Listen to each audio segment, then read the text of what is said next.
byogera bannaye ndi musanyufu kuba wano era njagala okubeebaza okujja kwammwe banne mwebale nnyo. You have come for a very good cause. Njagala okwebaza bannamawulire okuba nti muzze wano. Njagala okwebaza ttiimu yonna ey'abe Evelyn Lagu okuba nti tutambuza ekintu kino okulaba nti afuna obujjanjabi. Njagala okwebaza na Bonita okuwaayo ekifo kino amasannyalaze,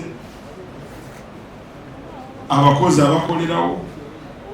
Njagala okwebaza abayimbi abatuuseeko wano. Enno ku Evelyn Lagu ono muwala wange. Evelyn Lagu nakolagananga naye mu bandi ne mu kalazi, tutambudde naye ebbanga ddene, era muwala alina empisa nnungi era alina emikwano. Ivo ebala okubeera n'emikwano. Eno nze njagala okubagamba nti wano ndiwo ng'omuntu abadde ne Eva nga mukwano gwange, omuntu alina Eva mu bulungi ne muki ne mububi. Nsaba President naye atuyamba ategeere obuzibu abayimbi bukola ki bwe tuyitamu. Njagala okwebaza abantu bonna bafuddeyo. Tubadde tugezaako okunoonya akasente ak'abayimbi okweddaabula okulaba nti tuva mu mbeera ki embi. Eva fe tugenda kuyamba ng'abayimbi, tugenda kutambula naawe twongere okuyiya programu tuyinza okufunira essente.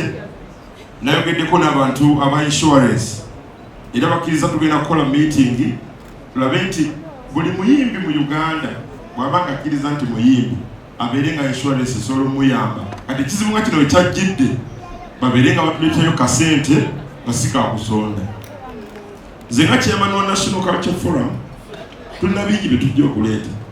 Njagadde essaawa eno tuleeteyo akakadde kamu okatugenda mu kabuliwo omwongere okugala bannaye nga mukyo zino tezigenda kutegeeza nti essente zokka zisobola okuwaayo. Tulina bingi bye tusobola okukola. Abantu bangi boogera boogezi nga tebasobola kukola.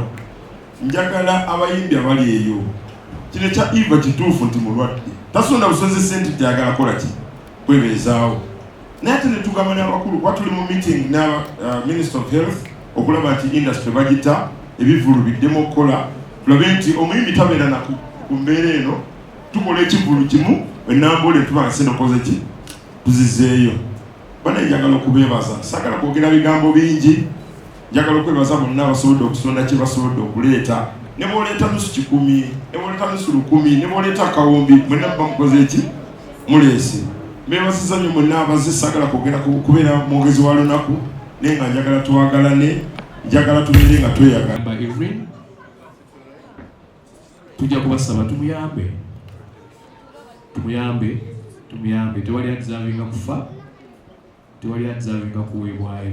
So kubanga olina omutima oguyamba nga wandyagadde okuyamba nga tosobodde kujja wano mu show, please tuyambe Evelyn Lagu. Mukama baffe bonna buli omu gyali tufune omutima omuzadde, tufune omutima ani yandyagadde okuviibwako maama tewali, ani yandyagadde okufiirwa omwana tewali. So bwabanga Katonda atuwadde omukisa okubeera nti no Evelyn asobola okweyogerera nti kino kye kinnuma era mugambi asobola okuwona, nze naalyoza tukikole kisinga okugenda mu nnyimbe z'abantu okweragalaga n'olaga nti no tuli wano tuli bakabi tukoze bwetu ne bwetu tekiba na makulu.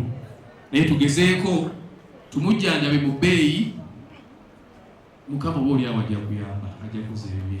Okusaba kwange eri buli omu ali eyo. Thank you so much. Evelyn tukyali ffenna, tujja kutambula ffenna. Sijja kulangirira kegenda kuwaayo leero nengenda kakuba kensobodde kentusenako. Saagala kulangirira era tetujja kulangirira.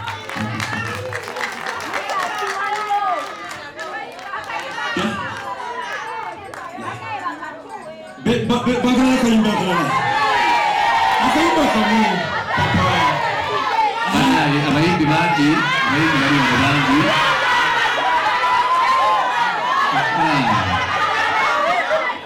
Tuli ku Freedom City ugenda kuba 10. Freedom City ugenda kuba 10 naye abayimbi bangi tetwagala budde buyite bannange. Thank you so much. Ukirize ekigenda mu maaso, please. Ukirize.